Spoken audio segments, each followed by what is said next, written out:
آج جس شخصیت کے تعلق سے میں آپ کے سامنے تذکرہ کروں گا وہ شخصیت ہے جس نے سفر میں اور حضر میں، سفر میں، ٹریولنگ میں، اور جب مقیم آپ وسلم کہیں رہتے وہاں نبی اکرم صلی اللہ علیہ وسلم کا کبھی ساتھ نہیں چھوڑا۔ میں آج جس شخصیت کا تذکرہ آپ کے سامنے کروں گا انہوں نے اس وقت نبی اکرم صلی اللہ علیہ وسلم کی نصرت کی، مدد کی، جب لوگ آپ کی مدد تو دور آپ کو تکلیف پہنچا رہے تھے۔ میں آج انشاءاللہ اس شخصیت کا تذکرہ آپ کے سامنے کروں گا کہ جس وقت لوگ نبی اکرم صلی اللہ علیہ وسلم کی رسالت کا انکار کر رہے تھے، یہ وہ شخص تھا جس نے آگے بڑھ کر آپ صلی اللہ علیہ وسلم کی رسالت کا اقرار کیا۔ آج میں اس شخص کا تذکرہ آپ کے سامنے کروں گا جو نبی اکرم صلی اللہ علیہ وسلم کے ساتھ آپ کو جب ہجرت کا حکم دیا گیا، آپ ہجرت کے سفر میں نبی اکرم صلی اللہ علیہ وسلم کے ساتھ تھے۔ آج اس شخص کا میں ذکر خیر آپ کے سامنے کروں گا انشاءاللہ عزیز کہ جو نبی اکرم صلی اللہ علیہ وسلم کے ساتھ ہر جنگ میں شامل رہے، ہر جنگ میں شامل رہے، اول سے لے کر آخر تک۔ آج اس شخص کا میں انشاءاللہ عزیز تذکرہ آپ کے سامنے کروں گا جو اسلام قبول کرنے کے بعد ساری زندگی نبی اکرم صلی اللہ علیہ وسلم کے ساتھ رہے اور ہمیشہ آپ کو بہترین مشورے دیتے رہے۔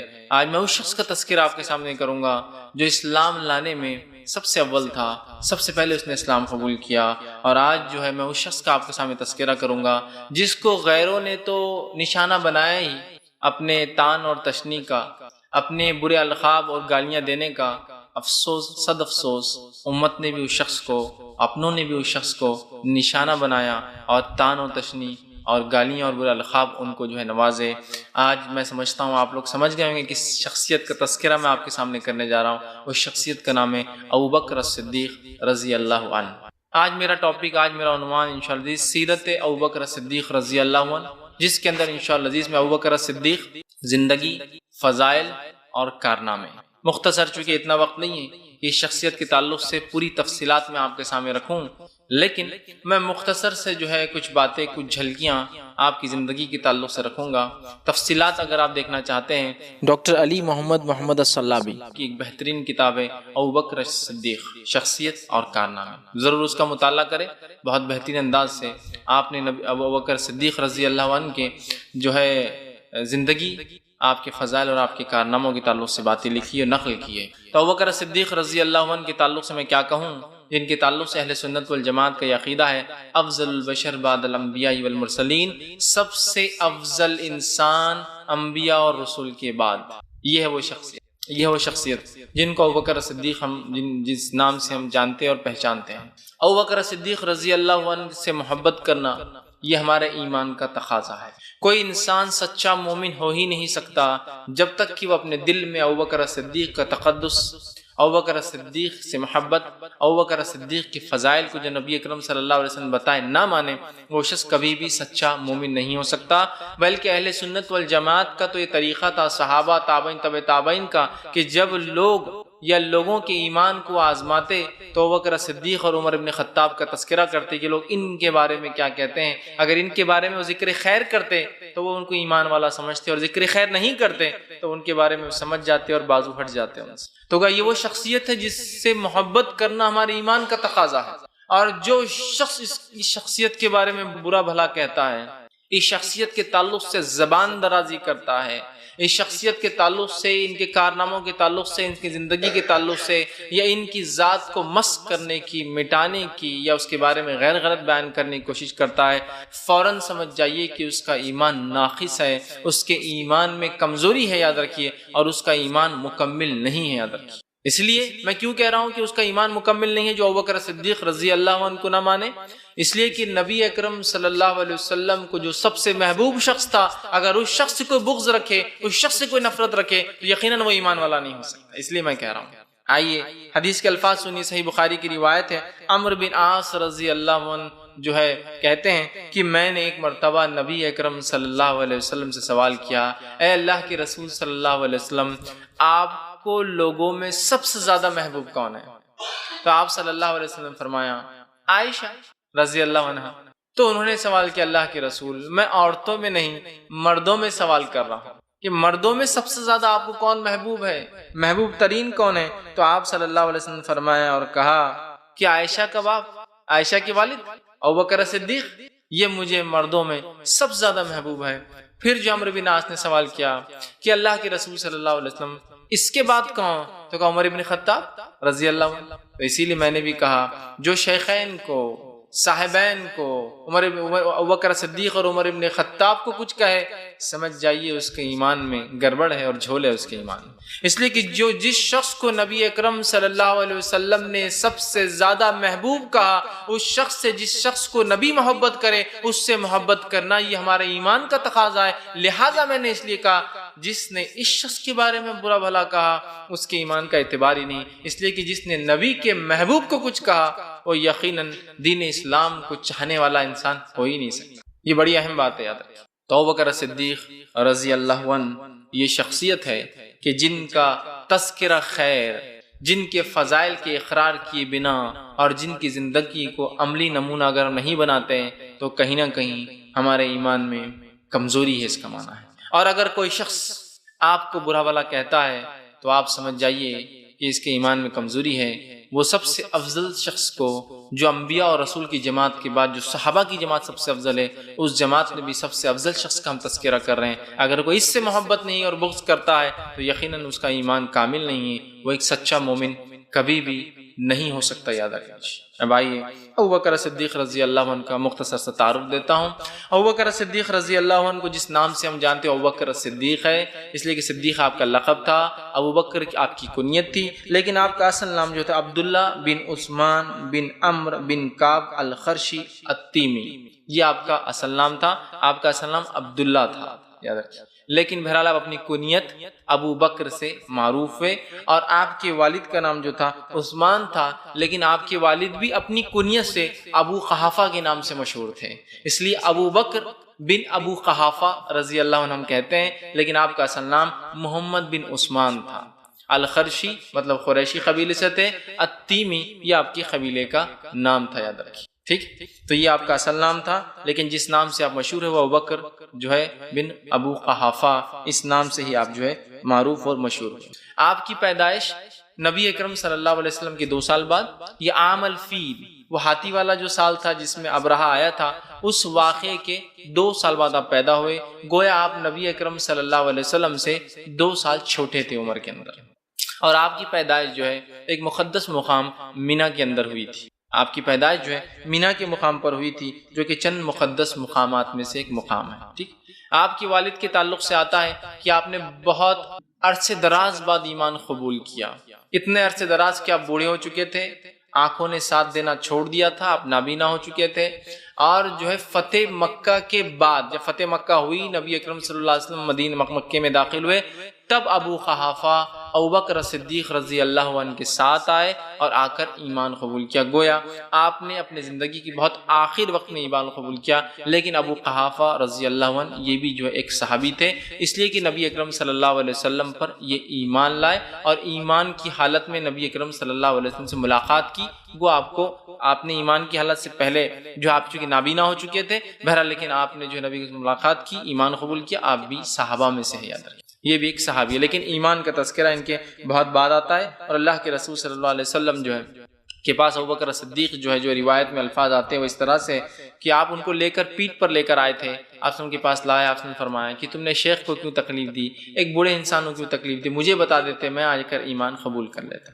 اسی طرح آپ کی والدہ کے تعلق سے جو بات آتی ہے وہ یہ ہے کہ آپ کے والدہ کا نام جو ہے سلمہ بنت صخر، یہ آپ کی والدہ کا جو ہے نام تھا، اور آپ کی کنیت جو ہے ام خیر تھی۔ کنیت عربوں میں ایک طریقہ تھا، لوگوں کے چونکہ احتراماً وہ نام نہیں لیتے، کنیت بچوں کے نام سے نام، ابو فلاں یا ام فلاں، تو آپ کا جو ہے نام جو تھا سلمہ تھا بنت صخر، اور آپ کی کنیت جو تھی ام خیر تھی، مطلب آپ کی جو ہے کسی بیٹی کے نام سے شاید جو ہے نام تھا، بہرحال جو وجہ تھی ام خیر آپ کی جو ہے کنیت تھی۔ اور انہوں نے اسلام بہت ابتدائی دور میں قبول کیا، والد نے آخر دور میں، والدہ نے ابتدائی دور میں، اور ان کے ایمان قبول کرنے کے تعلق سے ایک لمبا تفسیر آتا ہے۔ بہرحال جو عائشہ رضی اللہ عنہا اس واقعے کو جو ہے مفصل جو ہے تفصیل میں بیان کرتی ہے، اور واقعے کے اندر چونکہ البدایہ والنہایہ میں اس کی تفصیلات آپ دیکھ سکتے ہیں۔ واقعہ یوں ہے کہ ابوبکر صدیق رضی اللہ عنہ آئے اور کم بیش 38 لوگ ایمان لائے تھے، 38، اس وقت صرف 38 کی تعداد تھی۔ آپ آئے، نبی اکرم صلی اللہ علیہ وسلم کی خدمت میں حاضر ہو کہ اللہ کے رسول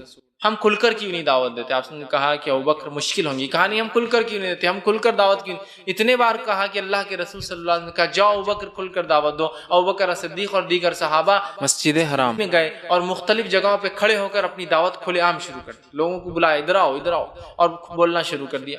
اور جب لوگوں نے یہ بات سنی کہ ابوبکر صدیق اور دیگر 38 صحابہ یہ کہہ رہے ہیں، لوگ اٹھے اور ابوبکر صدیق کو اس بدترین انداز سے مارا، اتنا مارا کہ روایت میں آتا ہے کہ ابوبکر کا اگلا اور پچھلا پہچانا نہیں جا رہا تھا، مطلب چہرے کا آگے کا حصہ اور پیچھے کا پہچانا نہیں جا رہا تھا، اتنا مار جو ہے لوگوں نے مارا، اور خاص طور سے آپ کے چہرے کو نشانہ بنایا گیا۔ جب اتنا مار مارا تو آپ کی قبیلے کے لوگ آئے اور لوگوں کو دھکا دیا، دوسرے کافروں کو دھکا دیا اور اٹھا کر ابوبکر کو لے گئے، اور یہ وارننگ دی کہ اگر ابوبکر کو کچھ ہوتا ہے تو خون کا بدلہ لیا جائے گا۔ چاہے ابوبکر ایمان والے تھے لیکن قبیلے کی جو جس کو کہتے محبت ان لوگوں میں بہت زیادہ تھی۔ ابوبکر غلط تھے ان کے حساب سے لیکن ہمارے قبیلے کا آدمی لہٰذا چھیڑا نہ جائے، بہرحال اٹھا کے لے گئے۔ ابوبکر صدیق جب ہوش میں آئے تو ہوش میں آتے سب سے پہلے اپنے والدہ سے کہا اللہ کے رسول صلی اللہ علیہ وسلم کیسے ہیں؟ والدہ نے کہا کہ تم مجھے کچھ نہیں پتا محمد کے ساتھ کیا ہوا، چونکہ ایمان نہیں لائی تھی ابھی، میں نہیں جانتی ہوں، تم اپنا حال دیکھو، تمہارا حال کیا بنا دیا گیا کہ تمہارا اگلا اور پچھلا پہچانا نہیں جاتا، مطلب اتنا مارا گیا کہ خون سے پچھلا حصہ بھی اور اگلا حصہ بھی سب وہ ہوتا نا چپک کے، کہ انسان کو اگر دیکھے دور سے تو چہرہ آگے ہے پیچھے اندازہ نہیں ہو پا رہا، اور چونکہ چہرے کو نشانہ بنایا گیا، ناک اور جو آنکھیں اور کان پھوٹ گئے تھے خون کی وجہ سے، اس وجہ سے جو ہے پہچانا نہیں جا رہا تھا۔ کہا اللہ کے رسول کیسے؟ تو کہا تم اپنا خیال کرو، کچھ دوا کھا لو۔ تو کہا میں تب تک دوا نہیں کھاؤں گا، بلکہ قسم کھا لی جب تک پانی بھی نہیں پیوں گا جب تک نبی اکرم صلی اللہ علیہ وسلم سے ملاقات نہ کر لوں، آپ خیریت سے معلوم نہ کرنا۔ اس سے پتہ چلتا ہے ابوبکر صدیق رضی اللہ عنہ کی محبت نبی اکرم صلی اللہ علیہ وسلم سے۔ ان کی والدہ کہتی ہے انہوں نے اور ایک اور صحابیہ نے مل کر جو ہے انہیں جو ہے آ کر خبر دی کہ اللہ کے رسول صلی اللہ علیہ وسلم ٹھیک ہے، لیکن وہ صحابیہ نے ابھی اپنا ایمان چونکہ چھپا رکھا تھا، انہوں نے اعلان نہیں بتایا کہ کیا معاملہ ہے، جن کا ام جمیل آتا ہے روایت میں، انہوں نے بتایا نہیں تھا، بس یوں ہی ان کے والدہ سے بات کرتی رہی ام خیر سے اور تذکرہ کرتی رہی۔ ابوبکر صدیق کے پاس جب جو ہے یہ ام جمیل آئی تو ابوبکر صدیق سے کہا تمہاری والدہ سامنے ہے، اللہ کے رسول صلی اللہ علیہ وسلم کی خبر دوں؟ تو کہا دے دو، کوئی مسئلہ نہیں، والدہ کافر ہے لیکن کوئی مسئلہ نہیں، دے دو، یہ امین ہے، یہ کسی کو نہیں بتائیں گی۔ انہوں نے بتایا کہ ٹھیک ہے، دار ارقم میں۔ کہا مجھے یقین نہیں، جب تک میں جا کر مل نہیں لوں گا یقین نہیں کروں گا۔ ان دونوں نے جب رات ہو گئی، لوگ خاموش ہو گئے، سو گئے، ابوبکر صدیق کو اپنے کاندھے پہ دونوں ہاتھ رکھائے اور کھینچ کر، چونکہ چلنے کی طاقت نہیں تھی اور کھانا نہیں کھانے کی قسم کھا چکے تھے، گھسیٹ کر لے گئے۔ ابوبکر صدیق نے اللہ کے رسول صلی اللہ علیہ وسلم کو دیکھا، سلام کیا، ملاقات کی اور اطمینان آیا، اس کے بعد اپنے گھر واپس گئے۔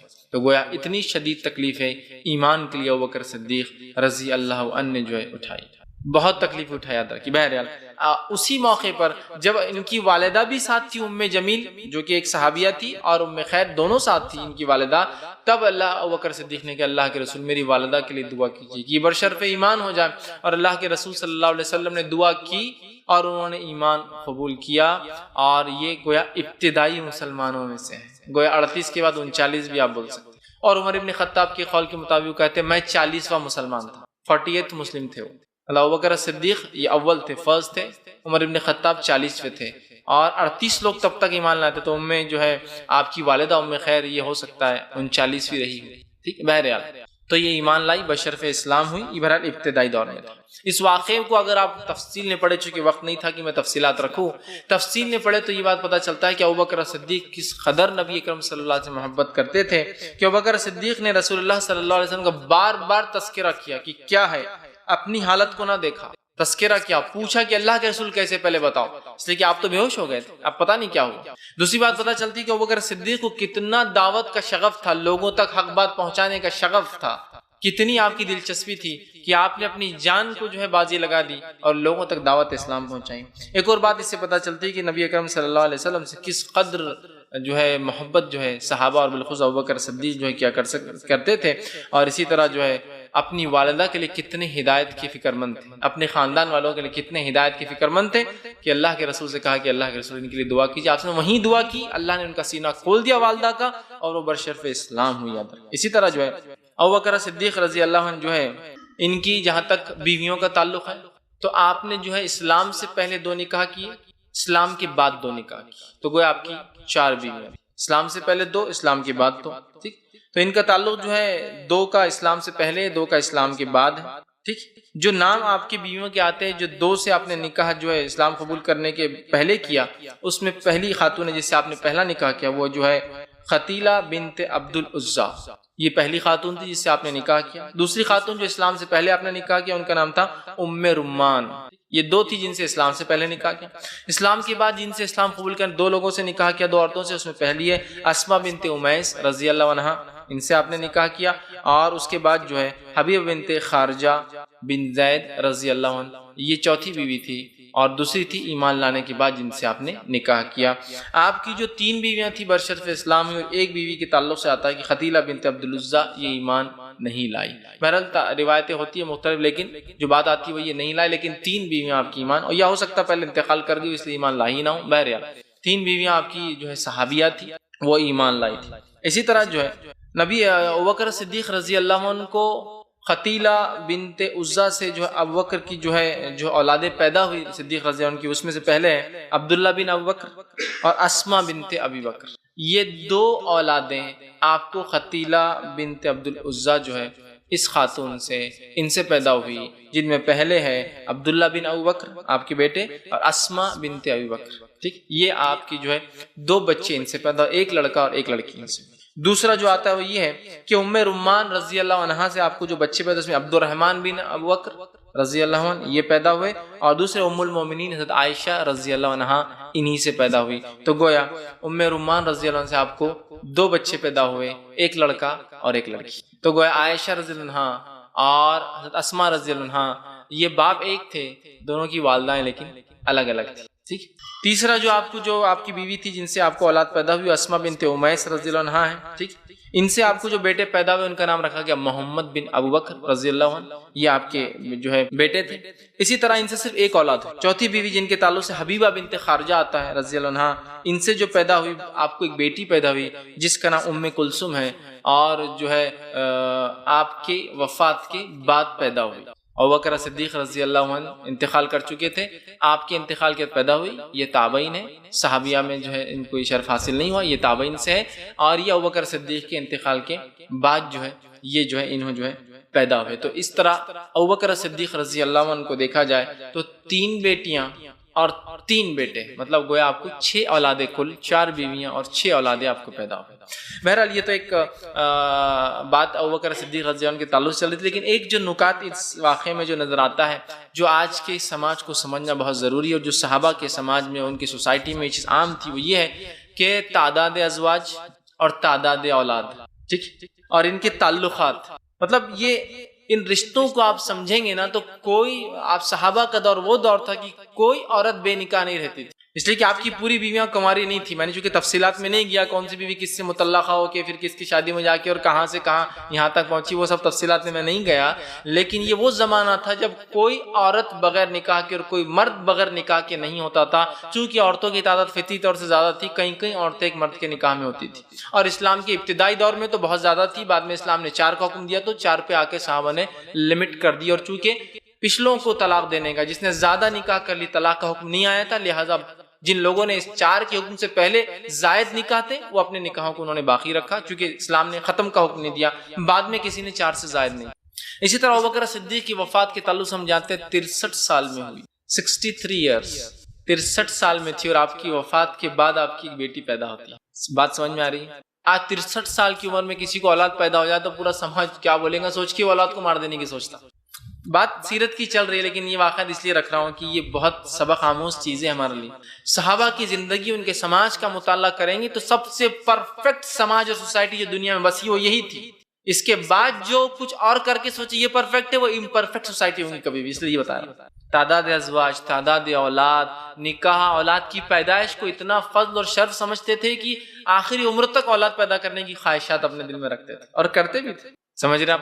بہرحال اس سماج کے لیے بہت نمونے ہیں اس سماج کے اندر۔ بہرحال تو 3 لڑکے 3 لڑکیاں آپ کو پیدا ہوئی، آپ جو ہے مطلب گویا آپ کی والدہ بھی بشرف اسلام ہوئی، آپ کی والد بھی بشرف اسلام ہوئی۔ بہت کم صحابہ تھے جن کے والدین ایمان لائے تھے، ان میں سے یہ بھی تھے، اور آپ کی ساری اولادوں میں سے 5 اولادیں صحابہ کے درجے کو پہنچی، ایک جو ہے تابعی کے درجے کو، جو آپ کی آخری بیٹی جو پیدا ہوئی وہ پہنچی۔ اسی طرح جو ہے ابوبکر صدیق رضی اللہ عنہ کے اخلاق مثالی اخلاق تھے، مثالی اخلاق تھے۔ ابوبکر صدیق رضی اللہ عنہ کی زندگی کا جو مطالعہ کرتا ہے گویا ایسا لگتا ہے گویا نبی اکرم صلی اللہ علیہ وسلم کا عکس دیکھ رہا ہے. آئینہ دیکھتے ہیں اس میں امیج آپ کو دکھتی ہے. کوئی اگر ابوبکر صدیق کی زندگی کا مطالعہ کرے تو گویا ایسا لگتا ہے نبی اکرم صلی اللہ علیہ وسلم کا عکس. پیدائش میں صرف 2 سال چھوٹے ہیں اور اتنی ساری چیزیں آپ کی اللہ کے رسول کی جیسی جسی کو انتہا نہیں. آپ سلیم الفطرت تھے, آپ اخلاق میں سب سے بلند تھے, مشرکین آپ سے مشورہ لیا کرتے تھے, آپ کے مشورے کو وزن دیا جاتا جیسے آپ کے ساتھ ہوتا تھا. آپ نے ساری زندگی میں دور جہالت میں بھی شراب نہیں پی, زنا نہیں کیا جو آپ صلی اللہ علیہ وسلم کی بھی صفت تھی. آپ نے ساری زندگی اسلام سے پہلے بتوں کی عبادت نہیں کی, دیگر صحابہ نے کی, انہوں نے کبھی نہیں کی. تو گویا نبی اکرم صلی اللہ علیہ وسلم کو آپ دیکھیں اور ابوبکر صدیق کو دیکھا تو عکس آپ دیکھ رہے, امیج دیکھ رہے ہیں. آپ صلی اللہ علیہ وسلم نے کبھی شرک نہیں کیا, بت پرستی نہیں کی, بد اخلاقی نہیں کی. لوگ آپ کو امین مانتے تھے, لوگ آپ کو صادق مانتے تھے, آپ کے مشورے لیے جاتے تھے. ابوبکر صدیق رضی اللہ عنہ کا وہی حال تھا. خاندانی جو ہے بہت دبدبا تھا آپ کا, اس لیے کہ بہت اونچی اور ایک بہت پاک باز اور بہترین خاندان سے تعلق تھا. آپ کا وہی حال تھا. تو گویا یہ تھا. اور اسلام سے پہلے بھی جو آپ سمجھیں جو صفت اور خصوصیت تھی, ابوبکر بھی ان چند لوگوں میں سے تھے جو اس زمانے میں زنا اور شراب خوری اور بت پرستی عام ہونے کے بعد بھی نہ کبھی زنا کیا, نہ کبھی بت پرستی کی, نہ کبھی جو ہے شراب خوری کی, نہیں کیا. عام تھا لیکن نہیں کیا. تو گویا ابوبکر صدیق بہت ایکسیپشنل شخصیات میں سے اسلام کی, اور آپ کی زندگی گویا نبی اکرم زندگی صلی اللہ علیہ وسلم کی زندگی کا عکس نظر آتی ہے. اور آپ نے خود ایک قول کے مطابق اپنے بارے میں کہا, میں نے کبھی زندگی میں بتوں کی عبادت نہیں کی. میرے والد نے ایک مرتبہ مجھے پکڑا اور میرے کل دیوتا کے پاس, میرے جو ہے خاندانی معبود کے پاس لے گئے اور کہا, بیٹا یہ تمہارا بت ہے, اس کی عبادت تم زندگی میں کرو گے. اور ابوبکر صدیق کہتے ہیں میں چھوٹا تھا اور میں نے اس بت کا بڑا مذاق اڑا, اور مذاق اڑا کے وہاں سے جو چلا گیا. میں نے کہا تم کھانے کو دو, اب تک نہیں دیا. میری بات سنتے ہو, جواب نہیں دیتے ہو. چند سوالات کیوں نکل گئے کہ نہ سنتا ہے نہ دیتا ہے, اس کی عبادت کر کے کیا فائدہ. تو گویا آپ بہت سلیم الفطرت تھے. صدیق آپ کو کیوں کہا جاتا ہے, ابوبکر کیوں کہا جاتا ہے, آپ کی کنیت. صدیق آپ کو کیوں کہا جاتا ہے, صدیق آپ کا لقب تھا. یہ لقب کے تعلق سے جو واقعات ہے وہ یہ ہے, یہ دلائل النبویہ للبیہقی, امام بیہقی نے دلائل النبویہ میں ایک واقعہ نقل کیا, اور اس میں جو معراج کا سفر نبی اکرم صلی اللہ علیہ وسلم کا ہوا, اس سفر کے بعد لوگوں نے کہا کہ محمد صلی اللہ علیہ وسلم اب پورے گئے گزرے ہو گئے, مجنون ہو گئے, اب کچھ باتیں کرنے لگے کہ ایک رات کے ایک حصے کے اندر بیت المقدس جا کر آسمانوں کا سفر کر کے واپس آیا, یہ شخص جھوٹا ہے. ایک شخص پہنچا اور کہا ابوبکر صدیق کے پاس پہنچا, ابوبکر صدیق تمہارا ساتھی دیکھو کیا بکتا ہے, محمد صلی اللہ علیہ وسلم کیا کہہ رہے ہیں ذرا سنو. کہا کیا کہہ رہے ہیں, تو کہہ رہے ہیں کہ رات کے ایک حصے میں بیت المقدس گیا, آسمانوں کا سفر کیا پھر آیا. تو ابوبکر صدیق نے کہا اگر محمد صلی اللہ علیہ وسلم یہ کہتے ہیں تو سچ کہتے ہیں, تو آپ کو لقب دیا گیا الصدیق, تصدیق کرنے والا, سچائی کو جس کی سچائی کی تصدیق کرنے والا. صدیق کہتے ہیں اس کی سچائی کی تصدیق کر لے, حق کو مان لے.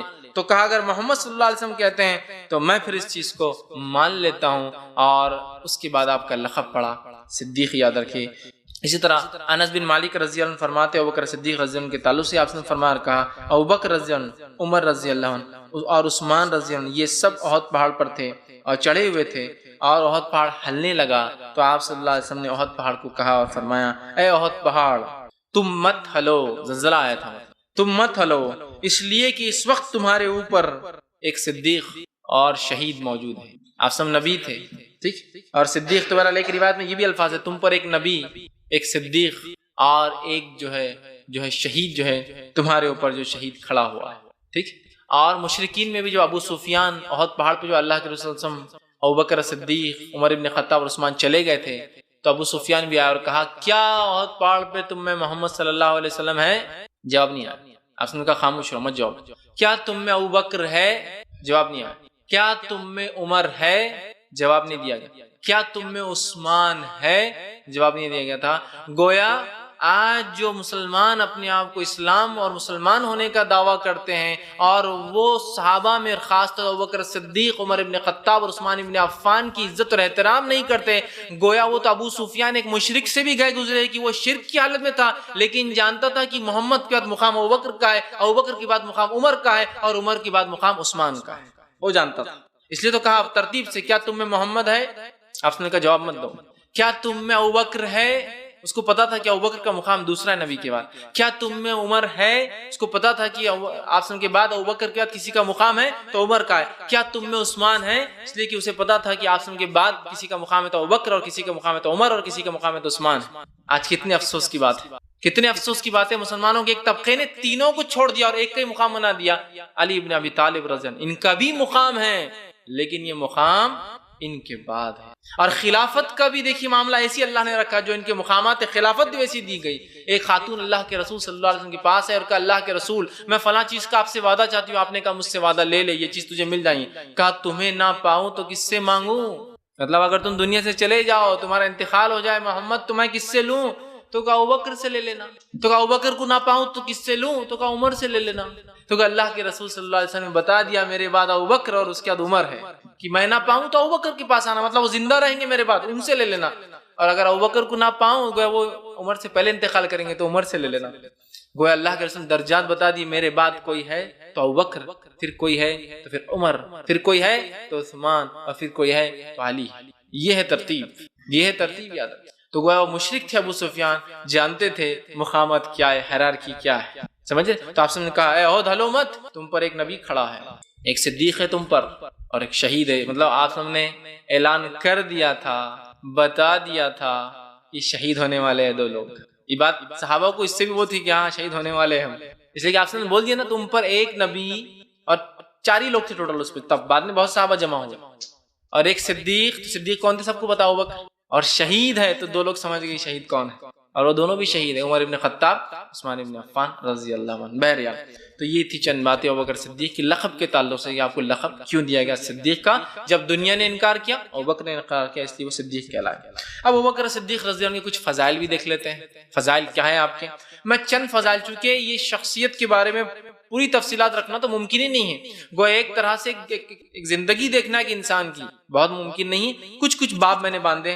سب سے پہلی چیز ابوبکر صدیق رضی اللہ عنہ کی فضائل ہے، جس چیز کے لیے ہم سب تڑپتے ہیں کہ یہ چیز ہمارے ساتھ بھی ابوبکر کے ساتھ ہو گئی اور آپ کو وہ فضائل اور مقام مل گیا. وہ یہ ہے کہ ابوبکر صدیق کو آپ نے زندگی میں پروانہ دے دیا، بیچ دے دیا، دلیل دے دی، اور یہ چیز بتا دی کہ ابوبکر جہنم سے بری ہے.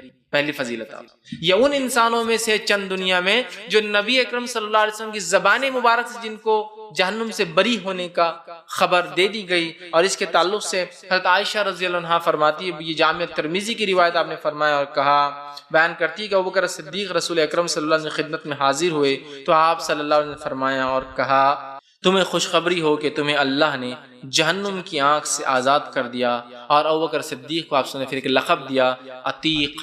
عتیق کا معنی ہے جس کو دنیا میں جہنم سے بری ہونے کا پروانہ دے دیا گیا، جہنم سے آزاد ہونے کی خوشخبری سنا دی گئی، اس شخص کو عتیق کہتے ہیں. تو آپ نے کہا کہ تم عتیق ہو، تمہیں دنیا میں جہنم سے آزادی کی بات دے رہا ہوں. تو پہلی فضیلت آپ کی یہ ہے، آپ چند انسانوں میں سے دنیا میں جس کو جہنم سے بری ہونے کی خوشخبری دنیا میں دی گئی.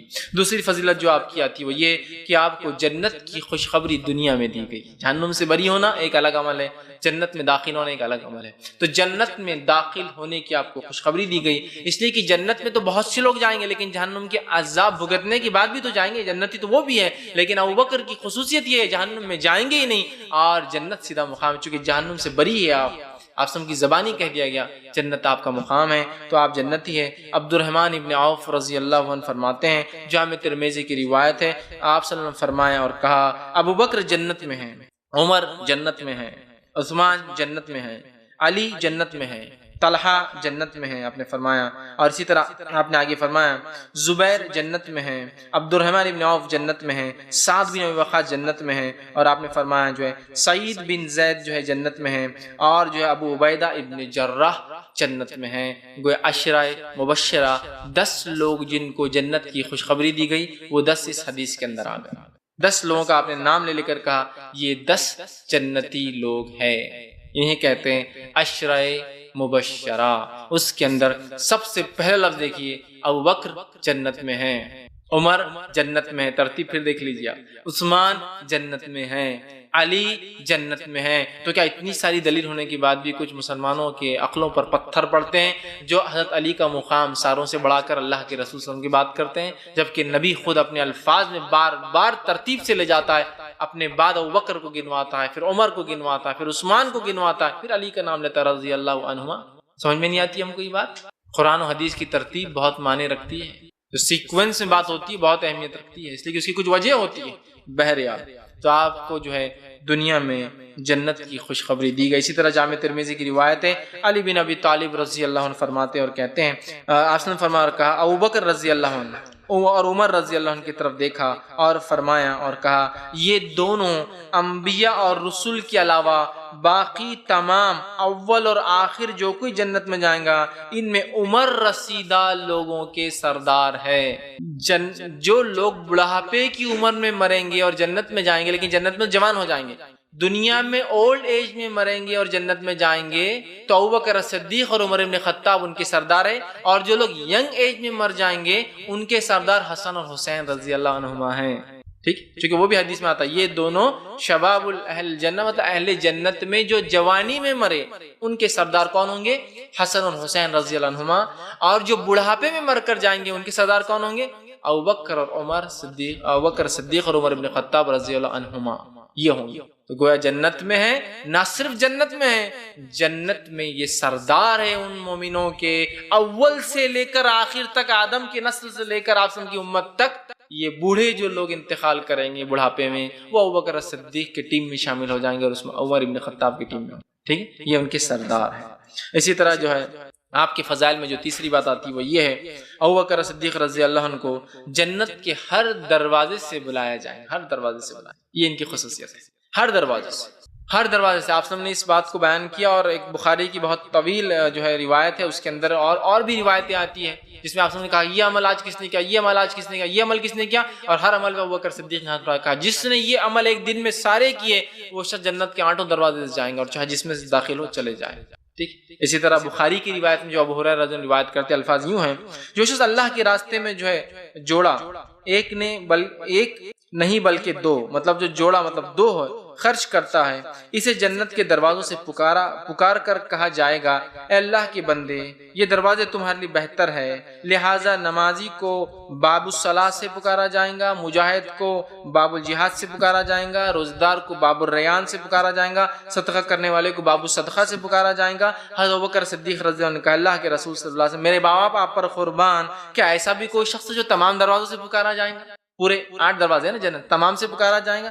تو آپ صلی اللہ علیہ وسلم کہا، ہاں ایسے شخص ہوں گے جو تمام دروازوں سے پکارا جائیں گے، اور مجھے امید ہے ابوبکر تم وہ ہو جو 8 دروازوں سے پکارے جائیں گے۔ تو جنتی ہے، جنت میں سردار ہے، جنت کے 8 دروازے سے ابوبکر کو آواز دی جائیں گی، جس دروازے میں سے آپ چاہے جائے، اس لیے کہ آپ نے زندگی میں صدقات دیے، خیرات کی، جہاد کیا، روزے رکھے، نماز قائم کی، اور جو کچھ اعمال تھے سارے وہ کرتے تھے۔ چونکہ تفصیلات کے وقت میں وہ ساری روایتیں نہیں رکھ رہا ہوں، تو ابوبکر صدیق کے فضائل میں اور آپ کے اعمال بھی اس سے پتہ چلتے ہیں، ہر عمل ایک دن میں آپ کرتے تھے، ہر عمل کرتے تھے۔ بہرحال تو اس سے بھی پتہ چلتا ہے کہ ابوبکر صدیق کا کیا مقام ہے۔ یہ بھی آپ کی بہرحال ایک فضیلت تھی، اور یہ چند بڑے فضائل تھے جو آپ کے آتے ہیں، اور بھی بہت ساری فضیلتیں ہیں آپ کی۔ بہرحال جیسا کہ آپ سب سے افضل انسان ہیں انبیاء اور رسول کے بعد، لیکن چونکہ پہلے رکھ دیا اس لیے پھر گنوا نہیں رہا ہوں، چوتھی فضیلت یہ ہو جائیں گی، افضل البشر بعد الانبیاء والمرسلین، سب سے بہترین انسان انبیاء اور رسول کے بعد۔ یہ بھی آپ کا ایک ٹائٹل ہے، یہ بھی آپ کا ایک مقام ہے۔ اسی طرح آپ کی فضیلت میں یہ بھی ڈالا جا سکتا ہے، سب سے پہلے انسان آزاد ہے جو اسلام قبول کیا آپ نے، یہ بھی آپ کی 5 فضیلت اگر گنی جائے تو یہ بھی ہوتی ہے کہ سب سے پہلے انسان ہے جس نے جو ہے اسلام قبول کی، سب سے پہلے انسان، یہ بھی آپ کی۔ بہرحال اور بھی ہے لیکن اتنا وقت نہیں، میں تمام رکھوں، یہ 4-5 فضیلتیں میں سمجھتا ہوں کافی ہے اس شخصیت کو سمجھنے کے لیے، یاد رکھیں۔ آئیے آگے عملی زندگی کی بعض پہلو دیکھ لیتے ہیں، ڈے ٹو ڈے لائف کیسے جیتے تھے ابوبکر صدیق، تاکہ اس سے ہم کو بہت اہم ہے، اس سے تو ہم سیکھ پائیں گے کہ ہم کو کیا کرنا ہے، کارنامے کیا کیا چیزیں کرنا ہے۔ صرف یہ بڑے بڑے القاب، یہ جنت کی خوشخبریاں، جہنم سے جو ہے بری ہونے کے جو خوشخبریاں آپ کی زبانوں سے سنی، یہ صحابہ نے صرف صحبت کی وجہ سے نہیں، یہ صحابہ نے کڑی محنت، مشقت، اپنے اعمال ایمان کے بعد یہ سب کرنے کے بعد حاصل کی۔ ایمان لائے گھروں میں رہے تو کیا ان کو مقامات تھوڑی ملے؟ بڑے بڑے اعمال کیے صحابہ نے، یاد ہے بڑے بڑے اعمال۔ آئیے سنیے، صحیح مسلم کی روایت ہے ابوبکر صدیق کی عملی زندگی کیا ہے، ایک حدیث ہے، صحیح مسلم کی روایت ہے، عملی زندگی بھی پتہ چلتی ہے اور ساتھ میں آپ کی فضائل بھی پتہ چلتے ہیں۔ آئیے حدیث اس طرح سے، ابو ہریرہ رضی اللہ عنہ فرماتے اور کہتے ہیں، نبی اکرم صلی اللہ علیہ وسلم نے ایک بار اعلان کیا اور پوچھا، آج تم میں سے کون ہے جس نے جو روزے سے ہے؟ صحابہ سے پوچھا، ابوبکر صدیق نے کہا، اللہ کے رسول میں روزے سے۔ پھر آپ نے دوسرا سوال کیا، آج تم میں سے کون ہے جس نے جنازے کی نماز اور تدفین میں شامل ہوا، جنازہ بھی پڑھا اور قبرستان تک جا کر تدفین میں شامل رہا. ابوبکر صدیق نے کہا میں ہوں، میں نے آج یہ کیا ہے. پھر آپ نے سوال کیا آج تم میں سے کس نے مسکین کو کھانا کھلایا؟ ابوبکر صدیق نے کہا میں ہوں، میں نے آج کھانا کھلایا. آپ نے اس کے بعد سوال کیا اور کہا آج تم میں سے کس نے جو ہے مریض کی عیادت کی؟ ابوبکر صدیق نے کہا میں ہوں جس نے کی ہے. باقی کوئی صاحب ہاتھ نہیں اٹھا رہے تھے. ابوبکر صدیق کے فضائل عملی زندگی پتہ چلے، ایک ہی دن میں اتنے کام کیا آپ نے. پھر آپ نے کہا کہ کس نے عیادت کی مریض کی؟ تو آپ نے کہا میں نے کی. ٹھیک ہے، تو آپ نے فرمایا یہ خصلت ہے جس میں جمع ہو جائے وہ یقیناً جنت میں داخل ہوں گا. جس میں یہ کیریکٹرسٹکس ایک دن میں جو انسان یہ چاروں کام کر رہا ہے وہ جنت میں جانے والا. کیا کام کر رہا ہے جنت میں جانے کے لیے؟ پہلا کام روزے سے ہو. دوسرا کسی کا انتقال ہو تو میت کو تدفین لے جانے سے لے کر جنازے کی نماز اور تدفین تک رہے. دوسرا. تیسرا مسکین کو کھانا کھلائے. اور چوتھا مریض کی عادت جو ایک دن میں یہ سب کر لیتا ہے وہ جنتی. اور ابوبکر صدیق سب کر کے آئے تھے. اور یہ کوئی ایسا ڈے نہیں تھا کہ اللہ کے رسول نے اعلان کیا کل ایک دن ہونے والا ہے اعمال کا دن اور کون کون کیا کرتا ہے ہم دیکھیں گے. نہیں، آپ نے یوں ہی سوال کر لیا. اور ابوبکر روز کرتے ہوں گے یا ان کا معمول ہوگا یہ کرنا، اس دن وہ سب کیا تھا. مطلب آپ کی ڈے ٹو ڈے لائف دیکھیے، سب کچھ کرتے تھے ہر روز. جو موقع نیکی کے آتے تھے ابوبکر چھوڑتے نہیں تھے. اس سے آپ کی عملی زندگی پتہ چلتی ہے. ٹھیک. دوسرا دیکھتے ہیں عملی زندگی کا واقعہ دیکھتے ہیں. ابوبکر صدیق رضی اللہ عنہ نے اپنا سارا سامان اللہ کی راہ میں خرچ کر دیا. اور اس تعلق سے ایک جو ہے روایت آتی ہے، ابو داؤد کی حدیث ہے. اور حدیث میں یوں آتا ہے حضرت عمر ابن خطاب رضی اللہ عنہ بیان کرتے ہیں کہ ایک دن رسول اکرم صلی اللہ علیہ وسلم نے ہم کو صدقہ کرنے کا، انفاق کرنے کا، خرچ کرنے کا حکم دیا. اس دن میرے پاس مال موجود تھا. میں دل میں کہنے لگا کہ آج ابوبکر سے سبقت لے جاؤں گا، کہ تو یہ دونوں آپس میں بہت بڑے کمپیٹیٹر تھے، ابوبکر صدیق اور عمر ابن خطاب نیکیوں میں. تو انہوں نے دل میں سوچا آج پیسہ ہے میرے پاس اور شاید ابوبکر کے پاس نہیں ہوں گا، آج میں بازی مار لے جاتا ہوں اور میں وہ صدقہ کروں گا. تو انہوں نے دل میں سوچا کہ ابوبکر سے سبقت لے جانے کا بہترین میرے لیے موقع ہے آگے، لہٰذا میں اپنا آدھا مال 50% جو کچھ تھا میرا سب کچھ لایا، نبی اکرم صلی اللہ علیہ وسلم کی خدمت میں حاضر کر دیا، پیش کر دیا اور کھڑا ہو گیا دیکھنے کے لیے ابوبکر کیا لاتے ہیں. ایک جیسے لوگوں کی کمپٹیشن ایک جیسے لوگوں سے ہوتے ہیں، کمپیٹ کر رہے تھے کہ اب کیا لاتے ہیں. تو میں نے جو ہے پیش کر دیا. آپ نے پوچھا اپنے گھر والوں کے لیے کیا چھوڑائے ہو؟ تو میں نے کہا جتنا مال آپ کی خدمت میں لایا اتنا چھوڑایا، مطلب 50%. حضرت عمر نے کیا کہا؟ جتنا آپ کو دیا اتنا چھوڑایا، 50% پیش کیا تو اتنا گھر والوں کے لیے چھوڑایا. پھر حضرت ابوبکر صدیق آئے اور ابوبکر صدیق نے لا کر اب نبی اکرم صلی اللہ علیہ وسلم کی خدمت میں مال رکھ دیا. اللہ کے رسول صلی اللہ علیہ وسلم نے پوچھا اپنے گھر والوں کے لیے کیا چھوڑ کر آئے ہو؟ عمر ابن خطاب کے کان کھڑے ہی تھے، پہلے سے انتظار کر رہے تھے کیا جواب ملتا ہے. تو کہا اب تم اپنے گھر والوں کے لیے کیا چھوڑ کر آئے ہو؟ تو انہوں نے کہا میں ان کے لیے اللہ اور اس کے رسول کی تعلیمات کو چھوڑ آیا ہوں اور سارا میں سب کچھ لے آیا ہوں، کچھ بھی نہیں رکھے تھے، صرف اللہ اور اس کے رسول. حدیث میں الفاظ ہے اللہ اور اس کے رسول کو چھوڑایا ہوں. بہت سارے لوگ جو بدعقیدہ ہوتے بولتے دیکھو رسول، اللہ اور اس کے رسول کو چھوڑایا ہوں نا، جبکہ یہاں مانا ہے اللہ اور اس کے رسول کی تعلیمات کو چھوڑایا ہوں، صرف باقی سب کچھ لا لیا ہوں تو چھوڑ کر آیا ہوں. تب میں نے کہا ابوبکر صدیق مطلب عمر ابن خطاب نے اپنے آپ سے کہا کہ میں عمر ابن خطاب ابوبکر سے کبھی سبقت نہیں لے جا سکتا، کبھی بازی نہیں مار سکتا. اور ساری زندگی حضرت عمر کو یہ افسوس لگا رہتا تھا نیکیوں میں کبھی ابوبکر سے نہیں بڑھا. اور آپ کے انتقال کے بعد بھی ہمیشہ دعائیں دیتے تھے کہ ابوبکر پہ اللہ رحم کرے، وہ مجھ سے زیادہ سمجھتے تھے، مجھ سے زیادہ احوال جانتے تھے، مجھ سے زیادہ لوگوں کو سمجھتے تھے، مجھ سے زیادہ جنگوں کی ترتیب میں، مجھ سے زیادہ وہ انسانوں کی فطر جانتے تھے، مجھ سے زیادہ وہ حکومت سمجھتے تھے. ہمیشہ آپ دعا دیا کریں. گویا زندگی میں بھی کبھی سبقت نہیں لے گئے، زندگی کے بعد بھی کبھی ابوبکر صدیق سے آپ آگے نہیں جا سکے، کمپیٹ کرتے رہے بہرحال نیکیوں کے اندر. ابو داؤد کی روایت. اس سے بھی آپ کی عملی زندگی میں. تیسرا واقعہ عملی زندگی کا، ابوبکر صدیق کی زندگی کیسی تھی؟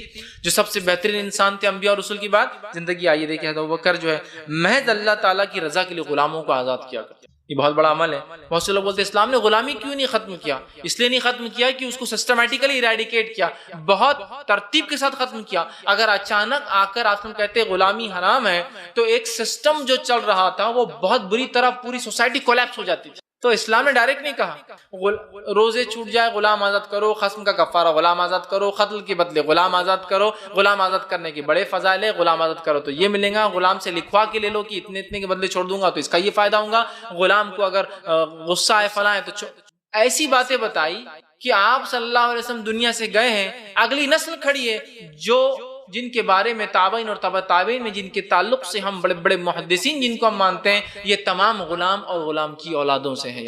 میں ان کی برائی کے ناطے نہیں کہہ رہا ہوں، ان کے فضائل پیش کر رہا ہوں کہ اسلام نے کیا فضائل دی، کہ یہ غلام ہے، یہ غلام کی اولاد ہے، جو کہ دنیا کے نزدیک کیا اس کا مقام ہے، اگلے زندگی میں آپ دنیا سے جاتے ہی ہیں وہ غلاموں کو یہ مقام مل گیا، الحمدللہ اسلام نے وہ دیا کہ وہ غلام حدیثوں کو روایت کرتے اپنے نبی۔ اور جو غلام آزاد کیا جاتے تھے نا تو مولا لگایا جاتا تھا، تو آپ فوراً سمجھ جائیں گے حدیث میں کیا تھا، مولا، سمجھ جائیے آزاد کردہ غلام تھے کسی۔ یہ غلاموں کو بھی اسلام نے فضل دیا۔ اسلام انسانی جس کو کہتے ہیں نا، جس کو سمانتا کہیں گے، ایکوالٹی کی جو بات کرتا ہے، مساوات کی جو بات کرتا ہے، کرتا نہیں ہے، دکھاتا ہے کر کے، کہ غلاموں نے روایت کی اپنے نبی کی بات۔ ایسا کوئی بتا دیجئے زندگی کا کوئی بڑا سے بڑا یا چھوٹے سے چھوٹا کسی بھی فیلڈ کے اندر انسان ہو جس کے تعلق اس کی زندگی کو غلاموں نے روایت کیا ہو اور اس کو ساری دنیا مانتی ہو، ایک واقعہ نہیں ملیں گے۔ بلکہ جو لوگ چھوٹی ذات کے تھے تو ان کی بات نہیں مانی جا رہی، چاہے کتنے بڑے لیڈر ہو، یہاں غلام روایت کر رہے ہیں اور مولا لکھا ہوا آتا ہے، مولا فلاں، مطلب سمجھ جائیے آزاد کردہ غلام، یہ مقام تھا۔ سسٹمیٹیکلی ختم کیا۔ ابوبکر صدیق بہت غلام آزاد کرتے تھے اور 8 غلام آپ نے آزاد کیے۔ وہ 8 غلام ابتدائی دور میں آزاد کیے، اور وہ ایسے لوگ تھے جو ابتدائی دور کے صحابہ تھے، جس میں سر فہرست جس کو آپ نے آزاد کیا وہ تھے بلال بن رباح رضی اللہ عنہ۔ سب سے پہلے 8 ایسے لوگوں کو آپ نے آزاد کیا آپ کی زندگی میں، جو بہت پائے کے صحابہ بنے بعد میں، لیکن وہ غلام تھے، جس میں سب سے اول جن کا نام بابا لیتے، جو مؤذن رسول ہے، اللہ کے رسول صلی اللہ علیہ وسلم کو جب اذان کا حکم آیا تو پہلی بار اذان جس نے دیا وہ بلال تھے، اور بلال کو آزاد کرنے کا جو شرف حاصل ہوا وہ ابوبکر صدیق پر۔ اور اس دور میں بلال رضی اللہ عنہ کو آپ نے ڈبل قیمت میں پرچیز کیا تھا، کیوں تو آپ کا مالک چھوڑنا نہیں چاہتا تھا، مسلمانوں کو تکلیف دینے کا ایک سمبل بنا دیا تھا اس نے، تو آپ کو ڈبل پرائز میں پرچیز کیا تھا، ڈبل ٹرپل پرائز، مطلب جو پرائز تھی نہیں غلام کی۔ شخصیت کے اعتبار سے بلال کی بہت اہمیت ہے رضی اللہ عنہ، لیکن غلاموں کی جو پرائسنگ تھی اس زمانے میں، اس کے مقابلے میں کئی درجے آپ نے زیادہ دے کر لیا تھا کہ نہیں یہ چاہیے مجھے بس۔ سمجھ رہے ہیں بات؟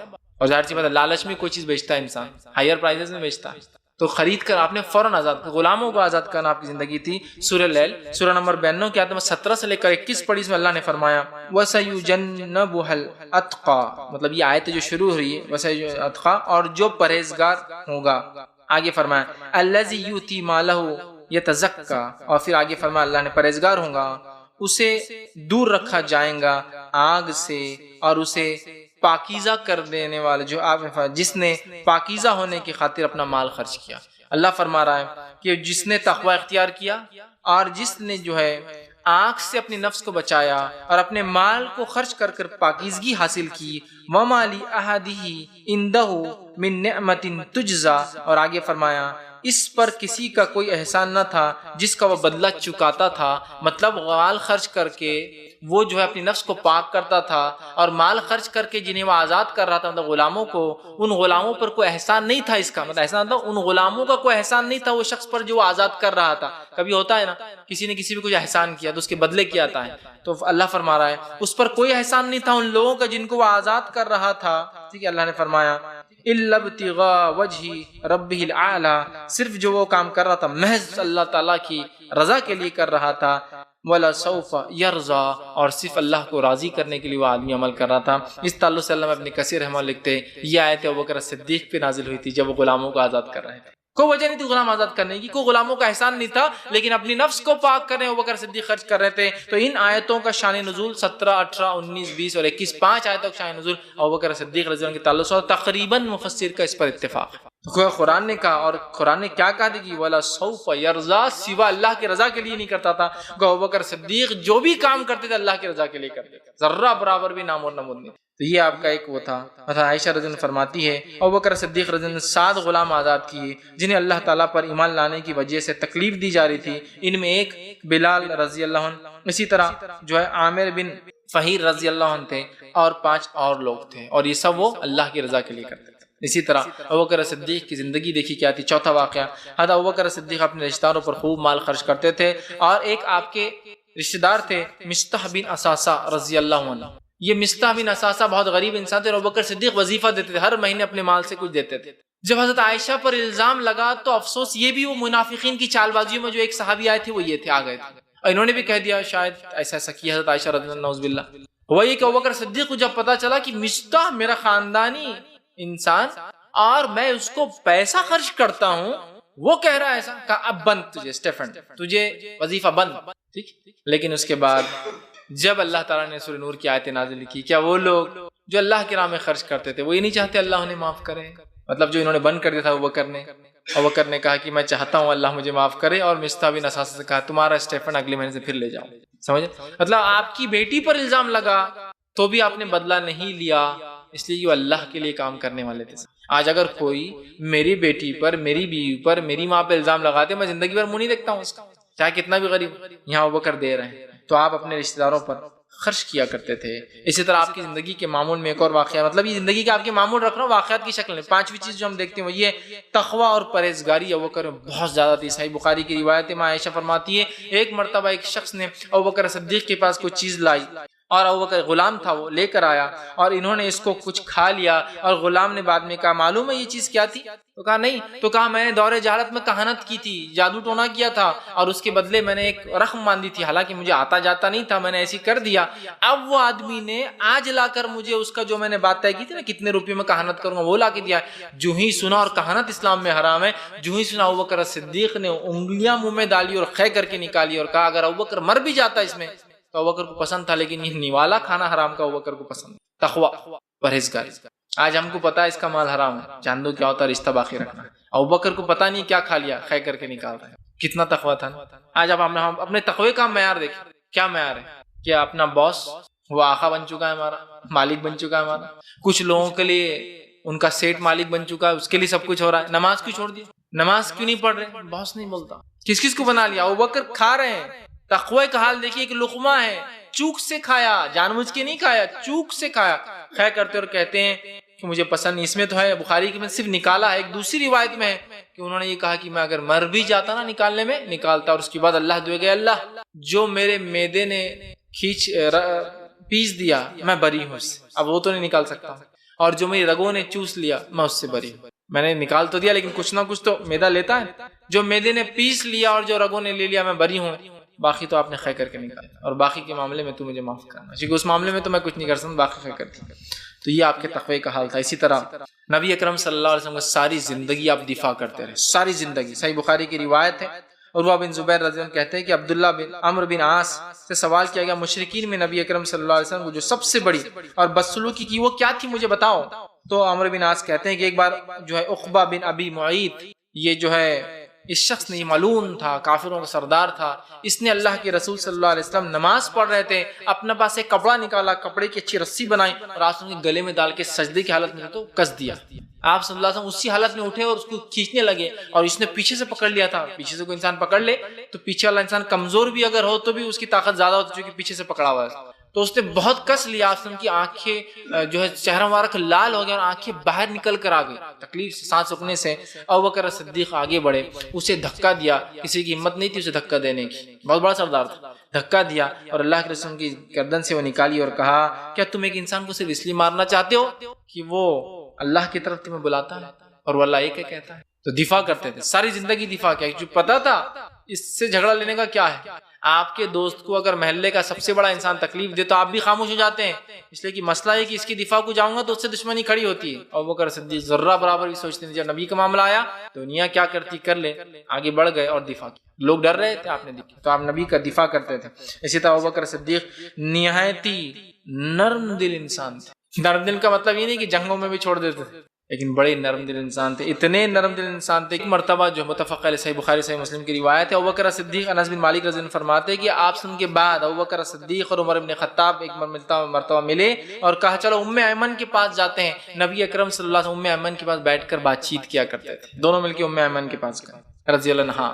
ام ایمن کے پاس گئے تو ام ایمن رو رہی تھی. تو ابوبکر نے کہا کہ تمہیں ابھی بھی غم ہے نبی کی دنیا سے جانے کا؟ تو کہا نہیں ابوبکر مجھے غم نہیں ابھی نبی کی دنیا سے جانے کا، اس لیے کہ اللہ نے جو کچھ نبی کے لیے رکھا ہے وہ دنیا سے بہتر ہے، آخرت میں جو رکھا ہے، لہٰذا انتقال اس کے لیے ذریعہ ہے، مجھے اس کا غم نہیں ہے. مجھے جس چیز کا غم ہے وہ یہ کہ وہی آنا بند ہو گئی، اس لیے میں رو رہی ہوں. کیا آپ آتے تھے، وہی آتی تھی میرے گھر میں، ہم سنتے تھے، ہم اس کی وجہ بنتے تھے، اب وہی آنا چونکہ دنیا میں اس کا مجھے غم ہے. تو ابوبکر صدیق اور عمر بن خطاب بھی زار و خطا رونے لگے، اتنا رونے لگے جیسے کہ بچے روتے ہیں. سمجھ رہے ہیں؟ تو بڑے نرم دل تھے، رفیق تھے قلب سے، بہت نرم دل. اسی طرح آپ کی نرمی اتنی تھی کہ بخاری کی روایت ہے، ماں عائشہ فرماتی ہے کہ آپ سب بیمار تھے. لو اللہ کے رسول صلی اللہ علیہ وسلم نے کہا کیا نماز کھڑی ہوئی؟ لوگوں نے کہا اللہ کے رسول آپ کا انتظار ہو رہا ہے. آپ صلی اللہ علیہ وسلم نے کہا کہ ابوبکر سے کہو نماز پڑھا. عائشہ نے کہا اللہ کے رسول آپ جانتے ہیں ابوبکر سے یہ کام نہیں ہونے والا. وہ بڑے نرم دل ہے، جب قرآن پڑھتے ہیں تو روتے زیادہ اور پڑھتے کم ہیں. بہت نرم دل، اور اتنا روتے تھے کہ ابوبکر صدیق جب نماز پڑھاتے تھے کبھی کبھی روایت میں آتا تھا کہ پیچھے کی صف تک رونے کی آواز آیا کرتی تھی. ایک آیت پڑھی پھر روتے تھے، پھر دوسری آیت. اتنے نرم تھے دل سے، یاد رکھیں بہت نرم دل تھے. ٹھیک ہے. اسی طرح بہت عاجز اور انکسار انسان، بہت عاجز سمجھتے ہیں، کسی کے سامنے تکبر نہیں کرتے تھے. انکسار جھکاؤ تھا ان کا، یہ نہیں کہ میں بڑا ہوں، میں ایسا ہوں، میں فلاں ہوں، بلکہ بہت عاجز، بہت زیادہ جو ہے انکسار جو ہے آپ انسان تھے. یاد رکھیے آپ کی عاجزی اور انکساری کے تعلق سے صحیح بخاری کا ایک واقعہ، ایک روایت آتی ہے. ابوبکر رضی اللہ عنہ بہت جو متواضع انسان تھے اور کبر اور بڑائی سے جو ہے بہت بچا کرتے تھے، انکساری کا بہت اظہار کیا کرتے تھے. ایک مرتبہ جو ہے جو شخص، آپ نے جب فرمایا جو شخص اپنے کپڑے کو ٹخنے سے نیچے گھسیٹے، ٹخنے سے نیچے لٹکا اسبال کرے، پینٹ پتلون پاجامے کو، آپ نے فرمایا قیامت کے روز اللہ تعالیٰ جو ہے نہ اس کی طرف دیکھیں گا، اور فرمایا اور اس کو جو ہے دیکھیں گا بھی اور جو ہے اسے جو ہے معاف نہیں کریں گا. ابوبکر صدیق ہے کہ اللہ کے رسول میرا کپڑا، آپ چونکہ عمر بڑھ چکی تھی، پیٹ کا کوئی مسئلہ تھا تو پیٹ بڑا ہو چکا تھا، تو آپ کا پیجامے جو پرانے سلے ہوئے پیجامے تھے وہ پیٹ چونکہ نیچے آنے کی وجہ سے ڈھل گئے تھے تو نیچے جانے لگے، تو آپ اس کو کھوستے تھے. اب پیجامہ لیکن کھوسنے کی وجہ سے ایک طرف سے اڑ جاتا، دوسری طرف سے نیچے آتا. کہ اللہ کے رسول میرا کیا ہوگا، میرا تو ایک لٹک رہا ہے، اتنا مال نہیں ہے کہ پورے نئے سلا لوں. حالات ایسے نہیں ہے نا. آپ نے فرمایا کہا اے ابوبکر تم ایسا تکبر کے ساتھ نہیں کرتے ہو. بہت سارے لوگ بولتے ہیں نا ابوبکر صدیق ٹخنے سے نیچے لٹکاتے تھے تو لہٰذا ہم بھی کر سکتے. تو میں کہتا ہوں ابوبکر کی گواہی تو اللہ کے رسول نے دے دی، میری اور آپ کی گواہی کون لینے والا ہے؟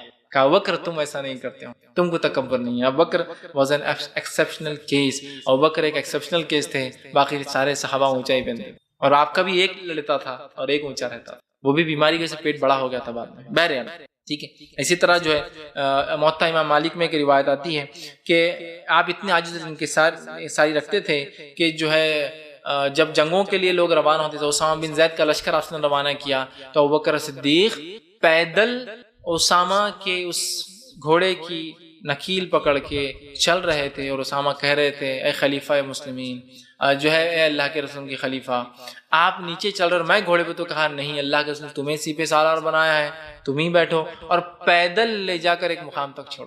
اسی طرح آپ کے تعلق آتا شام میں جب ایک لشکر گیا جس میں جو ہے یزید بن ابی سفیان، عمرو بن عاص، شرجیل بن حسنہ رضی اللہ عنہما جو ہے یہ لوگ جا رہے تھے لشکر. تو ابوبکر صدیق ایک ایک لشکر کی سپہ سالار کو نصیحتیں کرتے اور اس کے گھوڑے کی نکیل پکڑ کر جا کر ایک مقام تک چھوڑ کر آتے. کتنے عاجز تھے نا.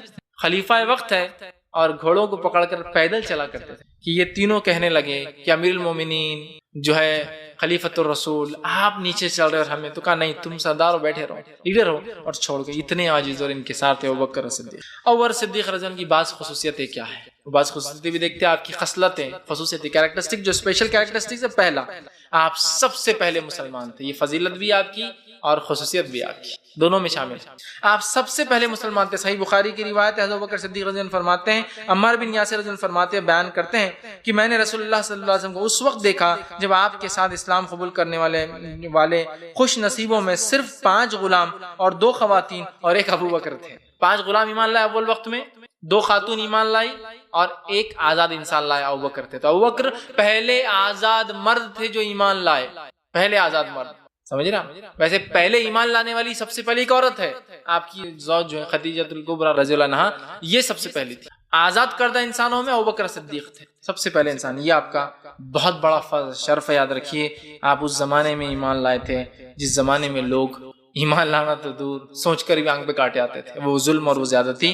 آپ سب سے پہلے مسلمان ہوئے تھے اور سب سے پہلے آپ نے جو ہے ایمان لایا تھا. یاد رکھیے. اسی طرح جو ہے آپ صلی اللہ علیہ وسلم کا جو دوسرا شرف ہے وہ یہ ہے کہ ابوبکر صدیق رضی اللہ عنہ جو ہے آپ صلی اللہ علیہ وسلم کے ساتھ دوسرا جو آپ کی جو ہے خصوصیت ہے وہ یہ ہے کہ اس سفر میں جس سفر کا اللہ نے حکم دیا اور آپ ہجرت کر کے مکہ سے نکل کر مدینہ گئے، اس سفر کے ساتھی جو تھے وہ ساتھی تھے ابوبکر صدیق رضی اللہ عنہ. یہ بھی آپ کا فضل ہے. اور آپ ساتھ تھے، آگے بیٹھے تھے، اب اللہ کے رسول پیچھے بیٹھے تھے. اور غار میں بھی جب گئے تو آپ جو ہے آپ کے مانڈی پر ہی جو ہے سر رکھ کر سویا. غار سور کا پورا واقعہ ہے نا، وہاں بھی تھے. پورے سفر میں آپ ساتھ تھے اور مدینہ میں اللہ کے رسول صلی اللہ علیہ وسلم کے ساتھ آپ داخل ہوئے. صحیح بخاری کی روایت ہے کہ ابوبکر کو آپ صلی اللہ علیہ وسلم حضرت عائشہ فرماتی ہے اپنا رفیق ساتھی، راستے کا ساتھی بنایا اور دونوں مل کر جو سفر کر کے گئے۔ یہ کتنا بڑی خصوصیت ہے ابوبکر صدیق کی کہ آپ صلی اللہ علیہ وسلم نے آپ کو چنا اور آپ کے ساتھ آپ جو ہے سفر کر کے ہجرت کر کے جو ہے گئے۔ اسی طرح جو ہے ابوبکر صدیق کی ایک اور فضیلت جو ملتی ہے وہ یہ ہے کہ نبی اکرم صلی اللہ علیہ وسلم کی جب وفات ہوئی، اس وفات کے بعد جب صحابہ ہل گئے، صحابہ پریشان ہو گئے اور جس کو کہیں گے ایک طرح سے صحابہ آؤٹ آف مائنڈ ہو گئے، اپنے دماغ سے ہٹ کر باتیں کرنے لگے، حتیٰ کہ عمر جیسا شخص یہ کہنے لگا کہ جس نے یہ کہا کہ اللہ کے رسول کی موت ہو گئی ہے میں اس کا گردن مار دوں گا، اور تلوار لے کے نکل گئے۔ جب عمر کی حالت ہوگی دوسرے صحابہ، یہ محبت کی وجہ سے وہ سمجھ نہیں پا رہے تھے کہ کیا ہوا ہمارے نبی جب وفات ہو گئی۔ ابوبکر صدیق نے اس ماحول کو سنبھالا اور ابوبکر صدیق نے ایک تاریخی خطبہ تب دیا، ورنہ ہو سکتا اگر تب آپ نہ سنبھالتے تو لوگ کہاں سے کہاں چلے جاتے۔ نرم دل تو آپ تھے، لیکن عقیدہ اسلام جہاد کے لیے معاملہ آتا تو تب نرمی نہیں تھی۔ عمر کہہ رہے ہیں کہ آپ سب اٹھیں گے، حضرت عمر کا قول ہے میں تو یہ کہنے لگا کہ اللہ کے رسول سوئے ہیں ابھی اٹھیں گے، اور جو لوگ کہہ رہے ہیں نا انتقال ہو گیا مر گئے، وہ اٹھ کر جواب دیں گے سب کو کہ میں ابھی انتقال نہیں کر گیا ہوں، مجھے موت نہیں آئی ہے۔ یہ عمر بن خطاب کا قول، اور میں تلوار لے کر نکل گیا مدینے کی گلیوں کے اندر، ابوبکر آئے کھڑے ہوئے، میں ابوبکر کے سامنے کھڑا ہوا اور ابوبکر صدیق رضی اللہ عنہ نے آ کر چہرے مبارک سے آپ سے ان کے کپڑا ہٹایا، آپ صلی اللہ علیہ وسلم کے چہرے مبارک بوسہ دیا اور کہا اللہ کے رسول آپ کو اب دوسری موت نہیں آئیں گی، موت ایک ہی بار آتی ہے۔ جو لوگ کہتے ہیں نا نبی کے لیے موت کا لفظ غلط ہے، ابوبکر صدیق کے الفاظ سنیے، اگر ابوبکر صدیق کہہ سکتا ہے یہ بات تو یقیناً یہ صحابہ کا عقیدہ تھا، اس کا مطلب کہ انبیاء کو موت آتی ہے۔ وہ پردہ کر کے نہیں جاتے تھے، وہاں انتقال کر کے بولنا، موت نہیں بولنا، پردہ نشین ہو گئے بولنا۔ پردہ نشین بول تو میں جیسا ادھر ہوں پردہ ڈال دیا ویسے ادھر جی رہا ہوں، نہیں۔ ابوبکر صدیق نے اللہ کے رسول صلی اللہ علیہ وسلم آپ کو دو موتیں نہیں آئیں گی، بس ایک ہی بار تکلیف آتی ہے۔ اور اس کے بعد آپ کھڑے ہوئے اور خطبہ دیا، خطبہ دینے کے بعد کہا الا من کان یعبد محمدا، میری بات سن لو جو لوگ محمد صلی اللہ علیہ وسلم کی عبادت کرتے تھے۔ آگے فرمایا فإن محمدا قد مات، تو محمد صلی اللہ علیہ وسلم مر چکے ہیں، موت آ چکی، قد مات آپ کو موت آ چکی ہے۔ جو محمد کی عبادت کرتے تھے غور سے سن لیں کہ محمد مر چکے ہیں صلی اللہ علیہ وسلم۔ ومن کان یعبد اللہ، اور یہ بات سن لے لوگ غور سے جو اللہ کی عبادت کرتے تھے، فإن اللہ حی لا یموت، اللہ زندہ اور اس کو کبھی موت نہیں آتی۔ یہ ابوبکر صدیق کا تاریخی خطبہ سارے بدعتیوں کے منہ پر بڑے چپل اور جوتے ہیں جو کہہ رہے ہیں کہ نبی کو موت نہیں آتی۔ ابوبکر صدیق کہہ رہے ہیں من کان یعبد محمدا فإن محمدا قد مات، جو محمد کی عبادت کرتے تھے سن لے محمد مر چکے ہیں۔ من کان یعبد اللہ فإن اللہ حی لا یموت، اور جو اللہ کی عبادت کرتے وہ سن لے اللہ زندہ اور اس کو موت نہیں۔ اور اس کے بعد آپ نے کہا اور پڑھا انک میت وانہم میتون، اے نبی تمہیں بھی موت آئیں گی اور انہیں بھی موت آئیں گی۔ انک میت وانہم میتون، اے نبی تمہیں بھی موت آئیں گی اور ان کافروں کو بھی موت آئیں گی، قرآن کی آیت ہے۔ اسی طرح جو ہے یہ سورہ زمر سورہ نمبر 39 آیت نمبر 30 تھی۔ دوسری آیت پھر آپ نے خطبے کے اندر ہی پڑھی اور کہا وما محمد الا رسول قد خلت من قبلہ الرسول، محمد ایک اللہ کے رسول تھے، ان سے پہلے کئی رسول آئے اور گئے۔ فإن مات، اگر وہ مر جائے، او قتل انقلبتم علی اعقابکم، اور اگر مر جائے یا شہید کر دیا جائے تو کیا تم اپنے ایڑیوں کے بعد لوٹ جاؤ گے، پھر جاؤ گے؟ یہ آیت نازل ہوئی تھی جنگ کے اندر جب ایک بات مشہور ہو گئی تھی کہ محمد صلی اللہ علیہ وسلم شہید کر دیے گئے، تب یہ آیت نازل ہوئی تھی۔ تو ابوبکر صدیق نے اپنے خطبے میں پڑھا او قتل انقلبتم علی اعقابکم، تو کیا اپنے ایڑیوں کے بل پھر جاؤ گے؟ ومن ينقلب على عقبيه فلن يضر الله شيئا، جو پلٹ کر جائیں گا وہ اللہ کا کوئی نقصان نہیں پہنچا سکتا، یا دین اسلام میں کچھ کر سکتا۔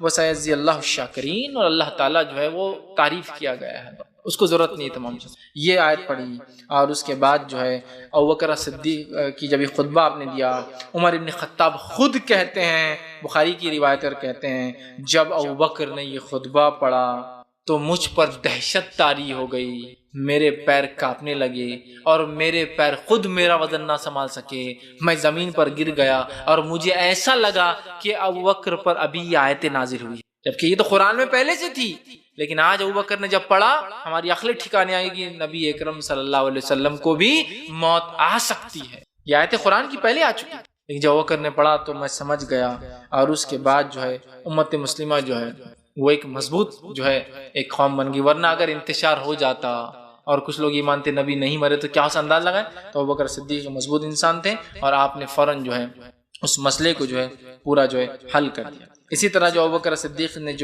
جو کارنامے انجام دیے یاد رکھیے آپ نے جو ہے خلافت کے بعد یاد رکھیے. تو چند باتیں تھی جو آپ نے زندگی میں کی چند باتیں. اسی طرح آپ نے خلافت کے بعد جو کارنامے انجام دیے ان میں سے چند باتیں آپ کے سامنے رکھتا ہوں.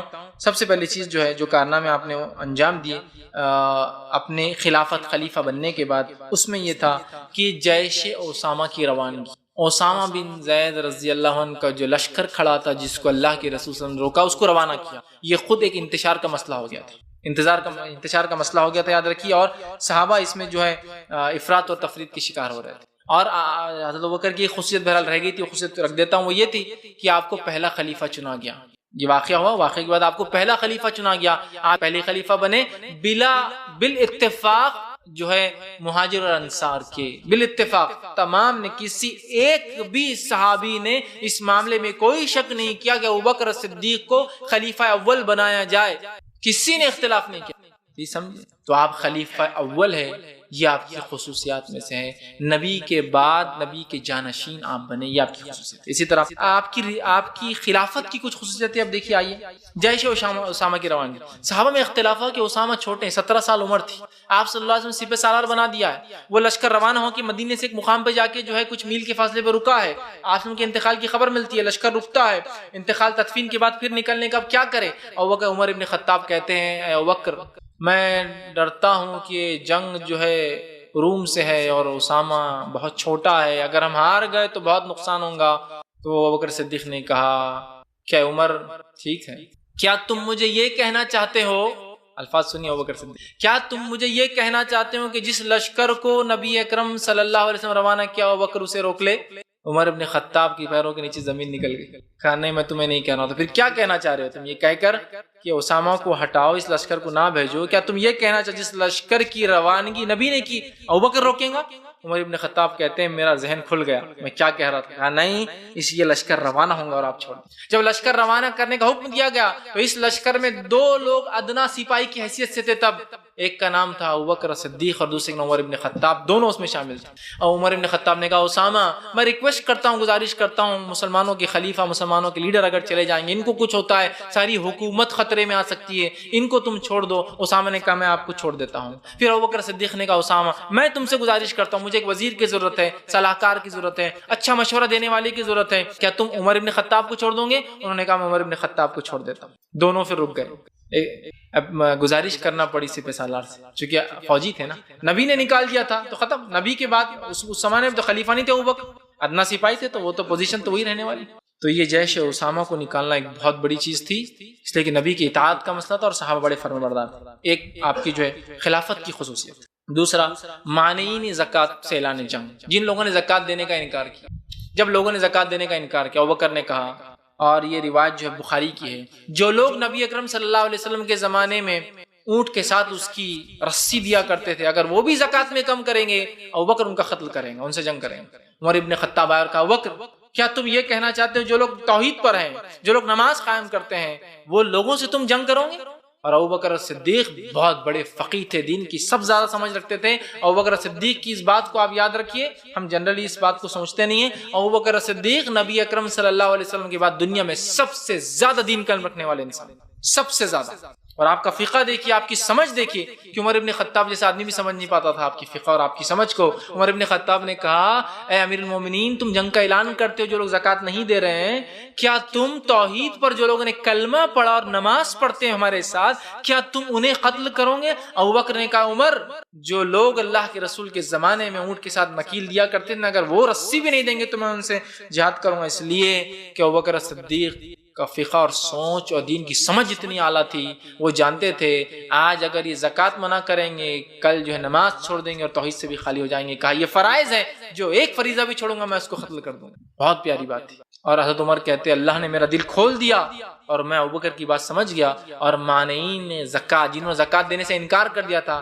مسلمانوں نے جہاد کیا اور ان کو قتل کیا, اور انہوں نے پھر دینا شروع کیا. بہت اونچا فقہ تھا آپ کا, بہت اونچی سوچ تھی دین کے اندر, بہت سمجھ رکھتے تھے آپ دین.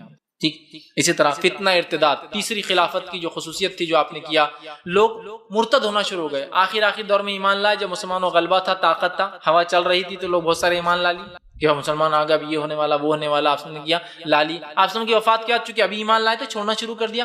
ابوبکر صدیق نے اتنا سخت پہلو اختیار کیا اور اس زبردست انداز سے اس پوری تحریک کو کھدیڑ کے رکھ دیا۔ آپ نے یاد رکھا چند ہی 2 سال کی خلافت میں آپ نے کھدیڑ کے رکھ دیا پورا، یہ جو جتنے فتنے تھے اور جتنے لوگوں نے جھوٹے نبوت کا دعویٰ کیا سب کو ختم کر دیا، ان سے جنگ کیا، ان سے جہاد کیا۔ تو فتنہ ارتداد، لوگ مرتد ہو رہے تھے، آپ نے جو ہے ان کے ارتداد کو روکا اور ان جھوٹے نبیوں کو اور مرتد ہونے والے لوگوں کو سخت سے سخت سزائیں دے کر انہیں واپس دائرۂ اسلام میں لایا۔ چوتھی خصوصیت آپ کی عہد خلافت کی وہ یہ ہے کہ فتوحات، جو کامیابی آپ نے حاصل کی، یہ کامیاب بہت بڑی تھی۔ جزیرۃ العرب پورا مسلمانوں کے قبضے میں آیا، فارس کا علاقہ آپ کے زمانے میں آیا، شام کا علاقہ آپ کے زمانے میں آیا، اور فارس کی طرف آپ نے جو ہے خالد بن ولید کو اور حرید بن مثنہ رضی اللہ عنہما ان دونوں کو بھیجا، شام کی طرف آپ نے دیگر صحابہ کو بھیجا، اور بہت ساری فتوحات شام کی اور ایران کی، عراق کی، اور اس کے سعودی مطلب جو شام کے اور علاقوں کی اور نچلے علاقوں کی ابوبکر صدیق رضی اللہ عنہ کے دور میں، اور ایسی مضبوط فتوحات تھی کہ یہ فتوحات ایک قسم کا مائل سٹون بن گیا،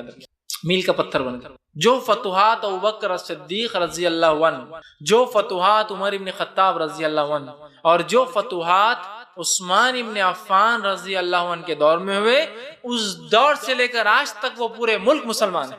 ایسی مضبوط فتوحات، ٹیمپرری فتوحات نہیں، پرماننٹ ایسی فتوحات تھی۔ اس دور سے لے کر آج تک وہ سارے ملک مسلمان ہیں، یاد رہے، سارے ملک، مسلم میجورٹی اور مسلم علاقے۔ ایسی چھاپ صحابہ نے ڈالی تھی اور ایسی فتوحات کی تھی آپ نے، مطلب ایسی حکومت ڈالی تھی جو کبھی نہ ختم اور انشاءاللہ قیامت تک نہیں ہونے والی ہے نا۔ مسلمان ہر جگہ رہیں گے اور قیامت تک تعداد بڑھنے ہی والی، ایسی مضبوط فتوحات۔ اور 5واں کارنامہ عہد صدیق کے اندر آپ نے جو کیا تھا بہت بڑا کارنامہ تھا، معمولی نہیں تھا، جامع القرآن، قرآن کو جمع کیا تھا۔ یہ بہت بڑا کارنامہ تھا ابوبکر صدیق کا، جب جو ہے 12 ہجری میں جو ہے جنگ یمامہ ہوئی اور اس کے اندر 70 قرہ مارے گئے۔ یہ شام میں ایک علاقہ یمامہ، 70 قرہ مارے گئے۔ عمر ابن خطاب نے کہا ابوبکر صدیق، قاری اگر ایسی مارے جائے تو قرآن کے ختم ہونے کا ڈر ہے۔ قرآن لکھا ہوا پورا تھا لیکن ترتیب میں نہیں تھا، جیسے یاد کی بھی ترتیب تھی، لکھا ہوا ویسے تھا، لکھا ہوا جیسے جیسے آئے لکھا ہوا، ہم کیوں نہ اس کو جمع کر لے۔ ابوبکر صدیق نے کہا جو اللہ کے رسول نے کام نہیں کیا میں نہیں کر سکتا۔ عمر بولتے رہے۔ ایک دن ابوبکر صدیق فجر پڑھ کے اور کہا سوچتا ہوں قرآن کو جمع کر ہی لیتے ہیں، تمہاری بات صحیح ہے۔ عمر بن خطاب نے مشورہ دیا تھا، آپ نے کہا ٹھیک ہے، اور آپ نے حکم دیا کہ اسے جمع کیا جائے، اور ایک ٹیم اور کمیٹی بنی 10 سے 12 لوگوں کی، جنہوں نے قرآن کو اس ترتیب میں جمع کر لیا جس ترتیب میں یاد تھا۔ قرآن لکھا تو رسول اللہ کے دور میں گیا، لیکن لکھا کیسے کہ آیا آدھی آیت یہاں، ایک آیت یہاں، پاو آیت یہاں، 5 آیتیں یہاں، ایک سورت وہاں، فنا ہر جگہ ہے۔ سیکوینس کس کو یاد تھا کہ الف لام مطلب سورہ فاتحہ سے لے کر سورہ ناس تک چلتا ہے، ذہنوں میں تھا، لیکن وہ سیکوینس لکھا ہوا نہیں تھا ریٹن فارم میں۔ ابوبکر صدیق نے پھر حکم دیا اور پھر اس سیکوینس کو لکھا گیا اور پہلی قرآن کی کاپی بنی جو اس ترتیب میں تھی جس ترتیب میں صحابہ کو یاد کروایا گیا تھا، سمجھ رہا، اس ترتیب میں تھی۔ سورہ فاتحہ سے لے کر سورہ ناس تک لکھا گیا، اس قرآن کو آپ نے دیکھا اور اپنے پاس ساری زندگی رکھا۔ اس کے بعد وہ قرآن عمر بن خطاب رضی اللہ عنہ کے پاس گیا، اور اس کے بعد ان کی بیٹی جو ہے حفصہ رضی اللہ عنہا کے پاس گیا۔ عثمان نے اعراب لگا دی، اس لیے آج جو مصحف ہم لوگ پڑھتے ہیں اس کو کہتے ہیں مصحف عثمانی، لیکن ابوبکر صدیق نے اپنے دور میں اسے جمع کروایا اور رکھ دیا تاکہ اب قیامت تک کوئی اختلاف نہ ہو۔ ترتیب جمع کر لی، عثمان بن عفان نے اسی ترتیب کو باقی رکھا، اعراب لگا کے اس کو فل کر دیا تاکہ قیامت تک اب امت میں کوئی خیرت کی بنیاد پہ جھگڑا نہ ہو۔ چھوٹی چھوٹی باتوں پہ امت آ جھگڑ رہی تو خیرت تو بہت بڑا مسئلہ ہو جاتا تھا، کہ تو خیرت سے معنی ہی بدل جاتے ہیں نا۔ تو بہرحال آپ نے وہ مسئلہ ختم کر دیا، یہ آپ کی حکمت تھی یاد رکھیے حضرت عثمان بن عفان کی۔ اور چونکہ صحابہ کا اجماع ہے لہٰذا منہ بند کرنا ہی ہمارے لیے حل ہے۔ صحابہ اجماع سب جمع ہو گئے، بالکل ٹھیک کام کیا آپ نے، کوئی مسئلہ، سمجھ رہے آپ بات کو۔ تو بہرحال آپ نے قرآن کو جمع کیا، تو یہ چند جھلکیاں تھیں، چند گھڑیاں تھی اس شخصیت کی زندگی کی جو انسانوں میں انبیاء اور رسول کی بات سب سے افضل انسان تھا۔ میں آپ سے گزارش کروں گا ضرور ابوبکر صدیق کی زندگی پڑھیں، بہترین زندگی ہے، بہترین نمونہ ہے۔ اور ابوبکر صدیق نے 2 سال قوم پیش خلافت کر کے آپ کی وفات ہوئی، اور آپ کی وفات جس سال ہوئی آپ کی عمر 63 سال تھی، 63 ایئرس کی ایج میں آپ نے وفات پائی۔ عام الفیل کی 2 سال بعد پیدا ہوئے تھے، آپ سب سے 2 سال چھوٹے تھے، اور وفات 2 سال بعد ہوئی۔ گویا آپ کی جو ہے انتقال جو ہے آپ کا 63 سال میں ہوا، اور یہ اللہ تعالیٰ کی طرف سے فضل ہوتا ہے کہ اللہ تعالیٰ اپنے بندوں سے کچھ ایسے غیر فطری کام ہوتے ہیں جو فطرت سے نہیں ہو سکتے ہیں، وہ بھی ان لوگوں سے کروا دیتا ہے یا کر لیتا ہے جو جس سے محبت کرتے ہیں نا اس محبت کے تقاضے میں اللہ کر دیتا ہے. اور یہ کتنی عجیب بات ہے نا، نبی اکرم صلی اللہ علیہ وسلم کی محبت کا ہی تقاضا تھا کہ اللہ کے رسول کی وفات 63 سال میں ہوئی، ابوبکر کی وفات 63 سال میں ہوئی، عمر ابن خطاب کی وفات 63 سال میں ہوئی، اور ماں عائشہ کی وفات 63 سال میں ہوئی. 63 ایئرس. کوئی اپنی موت طے کر سکتا ہے کہ میں سنت کے اعتبار 63 سال مر جاؤں؟ نہیں کر سکتا، پاسبل نہیں، غیر فطری ہے. لیکن وہ محبت کا تقاضا تھا اپنے نبی سے کہ اللہ نے وہ غیر فطری چیز کو ہی بنا دیا فطری. 63 ایئرس میں آپ نے وفات پائی، گویا 63 سال کی زندگی جیے، اپنے ساتھی کی اتنا ہی آپ دنیا کے اندر ہے. آپ سمجھ 63 سال. تو بہرحال یہ آپ صلی اللہ علیہ وسلم کے سب سے بہترین ساتھی، یار غار کے نام سے بھی پہچانے جاتے، غار میں رہنے والے پہلے مسلمان، سب سے بہترین انسان کا واقعہ تھا، جن کے تعلق سے میں نے خاص اس لیے اس مہینے میں لوگ افراط اور تفرید کے شکار ہو گئے. اور دوسروں نے تو الزام لگائی اس شخص پر، اپنے بھی الزام لگانے لگے، اپنے بھی لگانے لگے. اور ابوبکر پہ کوئی الزام لگائے اس کے ایمان کا اعتبار مت کیجیے جو ابوبکر پہ الزام لگائے، اعتباری نہیں ہمارے نزدیک. اس لیے کہ جس کو نبی نے سب سے زیادہ چاہا اگر کوئی اس پر الزام لگاتا ہے اس کے ایمان کا ہمارے پاس کوئی رتی برابر بھی اعتبار نہیں ہے. لہٰذا ہم ان کی زندگی کو پڑھیں، ان کی زندگی کو عملی طور سے دیکھیں، اور اپنی زندگیوں میں، اپنے بچوں کی زندگیوں میں ان کی زندگی کو ریفلیکٹ کرنے کی کوشش کریں.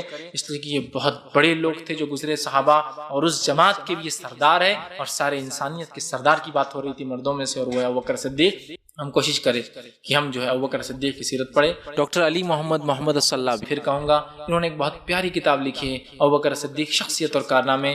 اردو زبان میں ترجمہ ہو کہ انڈین پرنٹ بھی آ چکا ہے اس کا ماشاءاللہ، اور انگلش میں تو بہرحال پہلے سے موجود ہی ہے کتاب لائف آف جو ہے ابوبکر. ڈاکٹر علی محمد الصلہ پوری سیریز لکھی ہے نبی اکرم صلی اللہ علیہ وسلم پر، ابوبکر صدیق پر، عمر ابن خطاب پر، عثمان ابن عفان پر، علی بن ابی طالب پر، اور صلاح الدین ایوبی پر. ان کی یہ مطلب 4 5 6 شخصیات پہ بڑی بہترین کتابیں. ڈاکٹر علی محمد الصلہ دارالسلام نے اس کو پرنٹ کیا. ایک عرب جو ہے آتھر ہے، لیکن ان کی کتابیں تقریباً دنیا کی زبانوں میں ترجمہ ہو رہی ہے، اور باقی اردو میں تو میں سمجھتا ہوں چاروں بھی آ چکی ہے. چاروں سیرت آپ سم کی نہیں آئی لیکن باقی خلفاؤں کی آ چکی ہے. ضرور حضرت ابوبکر کی پڑھیں تاکہ یہ شخص کی زندگی کے ہم جانیں، اور صرف جانیں اور صرف پڑھیں نہیں بلکہ عملی طور سے دیکھ کر اپنے آپ کو کوشش کریں، چونکہ ان کی زندگی کا گہرا تعلق دین اسلام سے ہے اور ہمارے ایمان